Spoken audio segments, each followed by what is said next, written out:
नमस्कार मुलांनो. असे म्हणतात की आयुष्यातील सर्वात मोठा गुरु हा अनुभव असतो. कारण अनुभवाने आपण खूप काही शिकतो. अनुभव म्हणजे एक्सपिरियन्स आणि गुरु म्हणजे शिक्षक, टीचर. अनुभव हा आपला गुरु आहे. आपल्याला अनेक प्रकारचे लहान मोठे अनुभव येत असतात. काही आनंददायी असतात तर काही दुःखदायक असतात. परंतु प्रत्येक अनुभव आपल्याला जीवन जगण्याची दिशा दाखवतो. त्यामुळे ते आपल्याला सतत मार्गदर्शन करत असतात. इंग्रजीत म्हणतात, we learn of great things by little experiences. आज आपण डॉक्टर अनिल काकोडकर यांचे 2 महत्त्वाचे अनुभव ऐकणार आहोत. त्यांचे अनुभव आपल्यासाठी जीवनाचे ध्येय पूर्ण करण्यासाठी नक्कीच मार्गदर्शक ठरतील.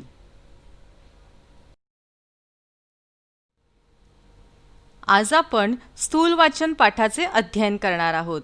पाठाचे शीर्षक आहे मोठे होत असलेल्या मुलांनो. लेखक आहेत डॉक्टर अनिल काकोडकर. मुलांनो, तुम्ही आपल्या पाठ्यपुस्तकातील पान क्रमांक 15 काढा. त्यावर या पाठाचं लेखन केलेलं आहे आणि आता आपण त्या पाठाचं अध्ययन करूया. मोठे होत असलेल्या मुलांनो, स्थूल वाचन पाठ. आणि या पाठाचे लेखक आहेत डॉक्टर अनिल काकोडकर. यांचा जन्म 1943 साली झाला. त्यांची थोडक्यात माहिती इथे दिलेली आहे. भारतातील सुप्रसिद्ध अणुशास्त्रज्ञ. अणुशास्त्रज्ञ म्हणजे न्यूक्लिअर सायंटिस्ट. अणुसंदर्भामध्ये जी माहिती गोळा केली जाते किंवा जे संशोधन केलं जातं त्या संशोधकांना अणुशास्त्रज्ञ असं म्हणतात. भारतीय अणुऊर्जा मंडळाचे ते माजी अध्यक्ष होते. माजी अध्यक्ष म्हणजे एक्स प्रेसिडेंट. भारताचं जे अणुऊर्जा मंडळ आहे, ऊर्जा म्हणजे एनर्जी, मंडळ म्हणजे कमिटी, त्या कमिटीचे ते एक्स प्रेसिडेंट होते. त्यानंतर भारत सरकारच्या पद्मविभूषण पुरस्काराने सन्मानित. भारत सरकारचा जो मानाचा पुरस्कार आहे पद्मविभूषण, त्या पुरस्काराने डॉक्टर अनिल काकोडकर यांना सन्मानित करण्यात आलेला आहे. मोठे होत असलेल्या मुलांना उद्देशून डॉक्टर काकोडकर यांनी हे पत्र लिहिले आहे. हा जो पाठ आहे तो पत्राच्या स्वरूपात आहे. डॉक्टर अनिल काकोडकर यांनी मोठे होणाऱ्या मुलांना हे पत्र लिहिलेलं आहे. आता मोठी होणारी मुले कोण? तर ज्यांचे विचारांचे जग बदलणार आहे, जे वयाने मोठे होणार आहेत, अशा मुलांसाठी हे पत्र लिहिलेलं आहे. थोडक्यात सांगायचं झालं तर तुम्हाला हे पत्र लिहिलेलं आहे. कारण तुम्ही आता इयत्ता 10वी मध्ये आहात आणि पुढच्या वर्षी तुम्ही आता महाविद्यालयीन जीवनामध्ये प्रवेश करणार आहात. शालेय जीवन तुमचं संपणार आहे आणि एका नवीन जगामध्ये तुम्ही जाणार आहात. मुलांनो, तुमच्या विचारांना योग्य दिशा देण्यासाठी, तुम्हाला मार्गदर्शन करण्यासाठी किंवा जीवन जगण्यासाठी काही अनुभव महत्त्वाचे असतात आणि त्या अनुभवातून जे काही आपल्याला शिकायला मिळतं त्या संदर्भातील माहिती आज डॉक्टर अनिल काकोडकर तुम्हाला या पत्रातून देत आहेत. त्यांचे बार्कमधील अनुभव मुलांचे भावविश्व निश्चित समृद्ध करतील.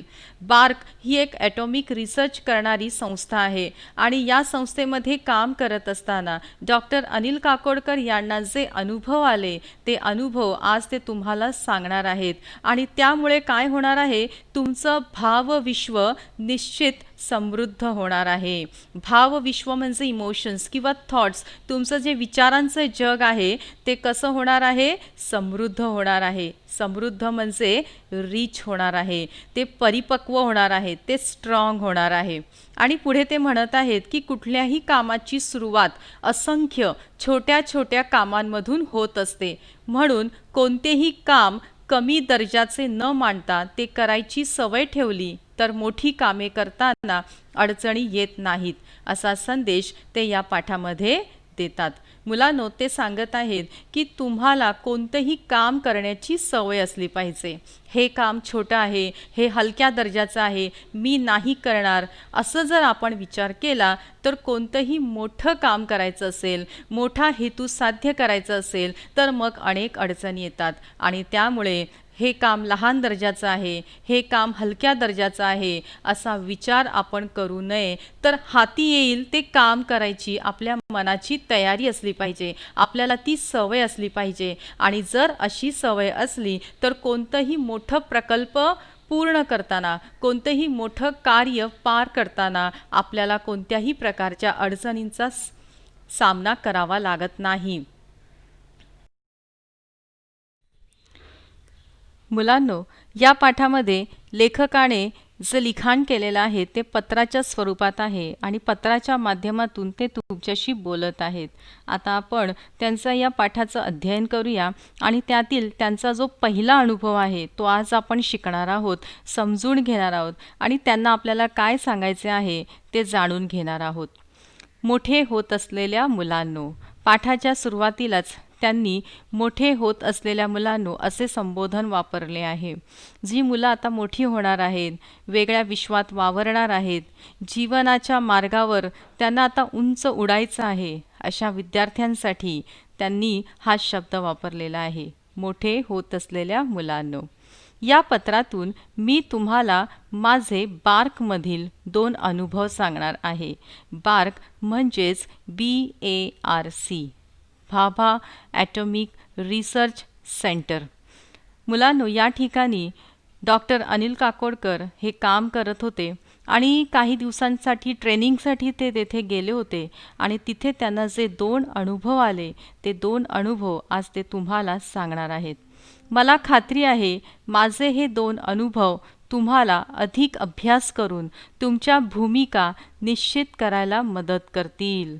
ते म्हणतायत की आय एम शुअर, मला खात्री आहे की हे 2 अनुभव ऐकल्यानंतर, त्याचा अभ्यास केल्यानंतर तुम्हाला तुमची जी भूमिका आहे, भूमिका म्हणजे रोल, तुम्हाला जीवन जगण्याचा जो तुमचा रोल असेल किंवा जी भूमिका तुम्ही ठरवली असेल ती आणखीन निश्चित करायला तुम्हाला या अनुभवांचा नक्कीच उपयोग होईल.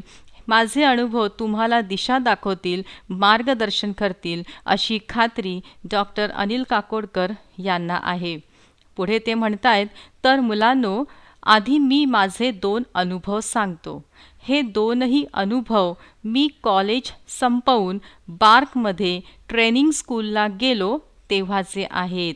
पहा लेखक काय म्हणतायत, हे अनुभव जे मला मिळाले ते कुठले आहेत, तर बार्क येथे जेव्हा मी ट्रेनिंग स्कूलला गेलो होतो. लेखकही ट्रेनिंग घेण्यासाठी जेव्हा बार्कमध्ये गेले तेव्हा त्यांना हे 2 अनुभव आले. अरे हो, बार्क म्हणजे काय असा प्रश्न तुम्हाला पडला असेल, हो की नाही? सांगतो. बार्क हे भाभा ॲटॉमिक रिसर्च सेंटर म्हणजे भाभा अणुसंशोधन केंद्र या नावाचे लघुरूप आहे. लघुरूप म्हणजे शॉर्ट फॉर्म, संक्षिप्त रूप. अनेक मोठे मोठे शब्द असतात आणि ते शब्द आपण कमी अक्षरांमध्ये जेव्हा बोलतो त्याला आपण म्हणतो शॉर्ट फॉर्म. आणि भाभा ॲटॉमिक रिसर्च सेंटर याचं जे शॉर्ट फॉर्म आहे त्याला म्हटलेलं आहे बार्क. आता बार्क म्हणजे काय तर याविषयी मी तुम्हाला थोडक्यात सांगते. मुलांना तुम्हाला इकडे मी एक चित्र दाखवलेलं आहे. हे आहे बार्क आणि महाराष्ट्रातील मुंबई या ठिकाणी ट्रॉम्बे येथे बार्क ही संस्था आहे. या संस्थेमध्ये अणुऊर्जेसंबंधित संशोधनाचे कार्य चालू आहे. अणुऊर्जा म्हणजे ॲटॉमिक एनर्जी किंवा न्यूक्लिअर एनर्जी या संदर्भातील रिसर्च या ठिकाणी केला जातो आणि इथे बऱ्याच मोठ्या प्रमाणामध्ये शास्त्रज्ञ आहेत, इंजिनियर्स आहेत आणि अनेक लोक विज्ञानाशी संबंधित व्यक्ती इथे कार्यरत आहेत. बार्क म्हणजे BARC आणि हे त्याचं संक्षिप्त रूप आहे, शॉर्ट फॉर्म आहे आणि याचा पूर्ण अर्थ म्हणजे भाभा ॲटॉमिक रिसर्च सेंटर आणि मराठीमध्ये यालाच आपण म्हणायचं भाभा अणुसंशोधन केंद्र. डॉक्टर होमी भाभा हे भारताचे थोर अणुशास्त्रज्ञ होते. त्यांनी भारतात अणुसंशोधनाचा पाया घातला म्हणून त्यांचे नाव अणुसंशोधन केंद्राला दिले आहे. बार्क ही प्रचंड मोठी व नावाजलेली संस्था आहे आणि या संस्थेमध्ये अणुऊर्जेसंबंधी संशोधनाचे कार्य चालू आहे. लेखक जेव्हा बार्कमध्ये आले तेव्हा डॉक्टर होमी भाभा यांच्याबरोबर त्यांची भेट झाली. होमी भाभा यांनी भारतातील अणुसंशोधनाचा पाया घातला म्हणून त्यांचे नाव या संस्थेला दिले आहे. तर बार्क ही संस्था आता प्रचंड मोठी आहे. पण मी तिथे ट्रेनिंग स्कूलला गेलो तेव्हा ती संस्था सुरू होऊन जेमतेम 7 वर्षे झाली होती. आम्ही जवळपास 100 मुले मुली होतो. मी ट्रेनिंग स्कूलला असताना होमी भाभा 3-4 वेळा आले होते. प्रचंड स्फूर्तिदायक व्यक्तिमत्व होतं ते. मुलांनो, या ठिकाणी लेखकाने डॉक्टर होमी भाभांविषयी माहिती दिलेली आहे. होमी भाभा यांचे पूर्ण नाव होमी जहांगीर भाभा असे होते. 30 ऑक्टोबर 1909 रोजी मुंबई येथे त्यांचा जन्म झाला. केम्ब्रिज येथे त्यांनी उच्च शिक्षण घेतले आणि भोर रुदरफोर्ड या शास्त्रज्ञांच्या हाताखाली त्यांनी मार्गदर्शन घेतले. भारत सरकारने पद्मभूषण या पुरस्काराने त्यांना सन्मानित केलेलं आहे. डॉक्टर होमी भाभा हे प्रख्यात अणुशास्त्रज्ञ तर होतेच, परंतु भारतातील अणुसंशोधनाची सुरुवात त्यांनी केली. त्यांच्या या कार्याच्या सन्मानार्थ भाभा ॲटॉमिक रिसर्च सेंटर या संस्थेला त्यांचे नाव देण्यात आले आहे. लेखक डॉक्टर अनिल काकोडकर यांना भाभा अणुसंशोधन केंद्रात काम करत असताना डॉक्टर होमी भाभांनी मार्गदर्शन केले आणि हे मार्गदर्शन करत असताना लेखकाला जे अनुभव आले त्या अनुभवाचं वर्णन त्यांनी या पुढील वाक्यामध्ये केलेलं आहे. मुलांनो, इथे एक शब्द आलेला आहे, अणुसंशोधनाचा पाया घातला. पाया घालणे म्हणजे सुरुवात करणे. कोणत्याही कामाची जो सुरुवात करतो तेव्हा आपण म्हणतो की त्या व्यक्तीने त्या कामाचा पाया घातला. असे अनेक गोष्टी आहेत ज्याची सुरुवात कोणी ना कोणीतरी करत असतं. उदाहरण सांगायचं झालं तर वारकरी संप्रदायाची सुरुवात ज्ञानेश्वरांनी केली आणि मग आपण म्हणतो की ज्ञानेश्वरांनी वारकरी संप्रदायाचा पाया घातला. तसंच भारतामध्ये अणुसंशोधनाची सुरुवात डॉक्टर होमी भाभा यांनी केली. लेखक तिथे ट्रेनिंगसाठी गेलेला होता आणि त्यांच्याबरोबर जवळपास 100 मुले मुली होती. आणि मुलांनो, यावेळेस लेखक म्हणतात की त्यांचं व्यक्तिमत्व अत्यंत स्फूर्तिदायक होतं. स्फूर्तिदायक म्हणजे प्रेरणा देणारं व्यक्तिमत्व, ज्यांच्याकडे पाहून आपल्याला काहीतरी करण्याची उमेद निर्माण होते, जे आपले इन्स्पिरेशन असतात त्यांना आपण स्फूर्तिदायक व्यक्तिमत्व असं म्हणतो. आणि डॉक्टर होमी भाभा यांच्याकडे पाहताच लेखक म्हणाले की त्यांच्याशी जेव्हा मी संवाद साधला, त्यांच्याशी मी जेव्हा बोललो, त्यांच्या सानिध्यात आलो, तेव्हा मला जाणवलं की ते अत्यंत स्फूर्तिदायक व्यक्तिमत्व आहे आणि त्यांचे ते व्यक्तिमत्व पाहून आपणही काहीतरी वेगळे काम करावं, चांगलं कार्य करावं आणि आपल्या देशाचं नाव रोशन करावं अशी भावना त्यांच्या मनामध्ये निर्माण झाली.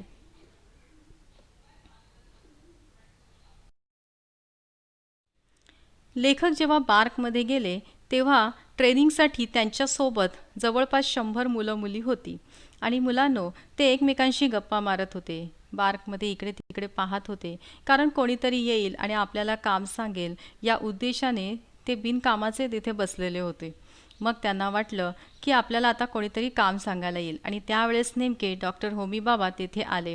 डॉक्टर होमी भाभा तेथे आल्यानंतर लेखक आणि त्यांच्याबरोबर जे सगळेजण विद्यार्थी होते त्यांनी त्यांना प्रश्न विचारला, आम्ही इतकी मुलं मुली आहोत, पण सर्वांना पुरेल इतकं काम कुठे आहे इथे?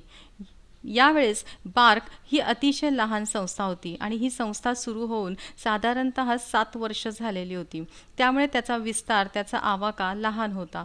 परंतु इथे ट्रेनिंगला आलेले विद्यार्थ्यांची संख्या मात्र जास्त होती आणि अशा वेळेस एवढं छोटंसं ट्रेनिंग सेंटर असताना एवढ्या मुलांना इथे बोलवलेलं आहे याचं त्या मुलांना आश्चर्य वाटलं आणि सर्वांनी डॉक्टर होमी भाभा यांना प्रश्न विचारला की आम्ही इतके मुली मुली आहोत, मग सर्वांना पुरेल एवढं काम नाही आहे, तर आम्हाला एवढ्या लोकांना इथे का बोलावलेलं आहे?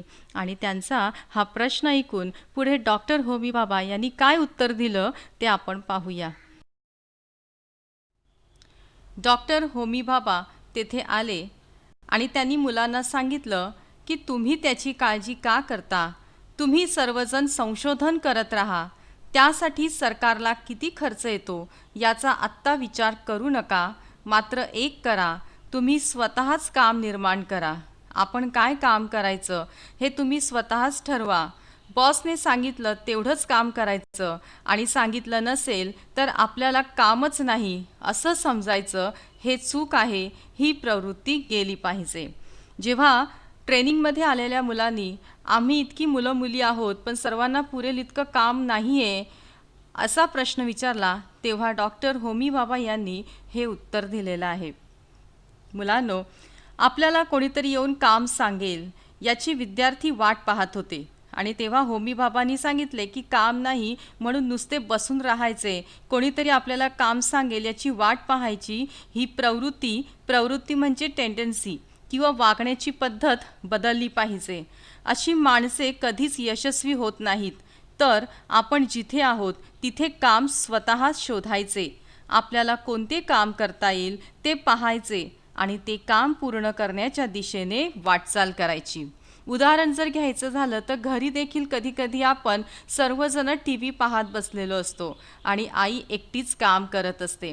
आपल्याला वाटतं की घरात काही कामच नाही आहे. पण मुलांनो, जर आपण इकडे तिकडे पाहिलं, थोडासा विचार केला तर कितीतरी कामं आपण करू शकतो आणि ते केल्यानंतर एक शिस्तप्रियता, एक स्वच्छता, एक नीटनेटकेपणा, टापटीपणा असे गुण आपल्या अंगी बाणवले जातात. जो स्वतः काम शोधत असतो त्याला काम सापडते आणि जो काम पूर्ण करतो तोच पुढे आयुष्यामध्ये इतर ठिकाणी काम पाहतो, शोधतो आणि मुलांनो, अशीच मुले पुढे आयुष्यामध्ये यशस्वी होतात. आणि म्हणून तिथे म्हणत आहेत की जर तुम्हाला एखादं चांगलं कृत्य करायचं असेल, जर तुम्हाला आयुष्यामध्ये काहीतरी करायचं आहे तर आपल्याला येऊन कोणीतरी काम सांगेल आणि मग आपण ते करणार. अशी जी टेंडन्सी आहे, अशी जी प्रवृत्ती आहे ती गेली पाहिजे. आणि बाबांनी सांगितलेला हा मुद्दा लेखकाच्या मनावर कोरला गेला. मनावर कोरणे याचा अर्थ काय आहे तर मनावर ठसणे. पहा की एखादी गोष्ट आपल्या मनाला स्पर्श करते आणि कायम ती आपल्या मनामध्ये राहते. असाच हा विचार लेखकाच्या मनावर कोरला गेला. आणि मुलांनो, स्वानुभवाने सांगतो, एकदा हे लक्षात आलं ना तर स्काय इज द लिमिट. स्वानुभव म्हणजे स्वतः घेतलेला अनुभव, त्याला शब्द वापरलेला आहे स्वानुभव. आणि लेखक म्हणत आहे की जो विचार होमी बाबांनी तेथे सांगितला तो माझ्या मनावर ठसला गेला. त्यानंतर मला असं वाटतं की जर आपण ती गोष्ट लक्षात घेतली, आपण त्याच्यातला गहन अर्थ समजला तर स्काय इज द लिमिट. पुढे लेखक म्हणतायत, बोट धरून चालवणं किंवा दिशा दाखवणं हे पहिल्या 8-10 वर्षापर्यंत ठीक आहे, आवश्यकही आहे, पण अंतिमतः स्वतःला सक्षम करता आलं पाहिजे, ऊर्जा मिळवता आली पाहिजे आणि स्वतःचे मार्ग शोधता आले पाहिजेत.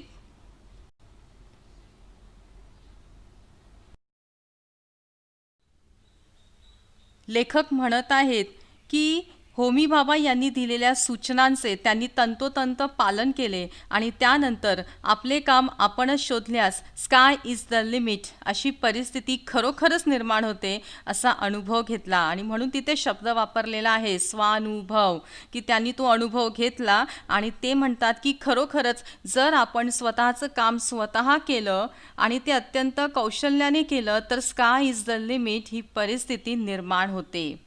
त्यावेळेस मुलांनो, पुढे सांगितलेलं आहे की जर वरिष्ठांनी काम सांगितलं आणि तेवढंच करायचं, आपल्या बॉसने सांगितलं तेवढंच काम करायचं, ही जी संकुचित वृत्ती आहे ती आपण बाजूला ठेवायला पाहिजे आणि स्वतःच्या बुद्धीचा वापर करून स्वतः जबाबदारी घेऊन अधिकाधिक कष्ट करून ते काम पूर्ण केलं तर आपली कार्यकुशलता, सर्जनशीलता वाढते आणि आपण एक चांगल्या दर्जाचं, चांगल्या प्रतीचं काम करू शकतो. आणि तेव्हाच ही परिस्थिती निर्माण होते स्काय इज द लिमिट. ऊर्जा शक्तीचा जागर हा पाठ आपण शिकलेलो आहोत. या पाठामध्ये डॉक्टर रघुनाथ माशेलकर यांचं शालेय जीवनाचं वर्णन केलेलं आहे. डॉक्टर रघुनाथ माशेलकर हे स्वतः गरीब कुटुंबातील होते. शाळेमध्ये जाण्यासाठी त्यांना गणवेश नव्हता, शाळेची फीस भरण्यासाठी पैसे नव्हते, वह्या पुस्तके घेण्यासाठी देखील त्यांच्याकडे पैसे नव्हते. परंतु त्या परिस्थितीवर मात करून त्यांनी स्वतःला सक्षम केलं, स्वतःला स्ट्रॉंग केलं, स्वतःमधली जी ऊर्जा होती, जी एनर्जी होती त्याचा उपयोग चांगलं काम करण्यासाठी केलं, भरपूर कष्ट केले, मेहनत केले आणि आज ते जागतिक कीर्तीचे महान शास्त्रज्ञ म्हणून नावारूपाला आले. तरच म्हणतात मुलांनो, स्काय इज द लिमिट. आणि म्हणून नेहमी लक्षात ठेवा की कोणतीही गोष्ट अशक्य नाही. इम्पॉसिबल असा शब्द आपण कधीच म्हणायचा नाही, कारण इम्पॉसिबलच म्हणत आहे आय ॲम पॉसिबल. आणि फक्त हेच विचार तुमच्या मनात असू द्या. स्वतःला सक्षम करा. सक्षम म्हणजे स्ट्रॉंग करा. स्वतःची ऊर्जा मिळवा, वाढवा आणि स्वतःचे मार्ग स्वतः शोधा. तुम्हाला कोणीही गाईड मिळणार नाही, तुम्हाला कोणीही मार्गदर्शक मिळणार नाही. तर तुम्ही स्वतः काय करा, उंच उडान भरायला तयार व्हा. आणि मला माहीत आहे की हा जो विचार आहे हा तुम्ही नक्कीच तुमच्या मनावर देखील कोरून घेतला असेल. त्याप्रमाणे तुम्ही स्वतःला सक्षम करा, स्वतःची ऊर्जा मिळवा आणि स्वतःचे मार्ग स्वतः शोधा. हा अनुभव तुमच्यासोबत सदैव असू दे आणि हा विचार मनात ठेवूनच पुढच्या कार्याचा तुम्ही प्रारंभ करा. पुढील अनुभव आपण पुढच्या तासिकेला शिकणार आहोत. तोपर्यंत स्वतःची काळजी घ्या आणि विचार करा.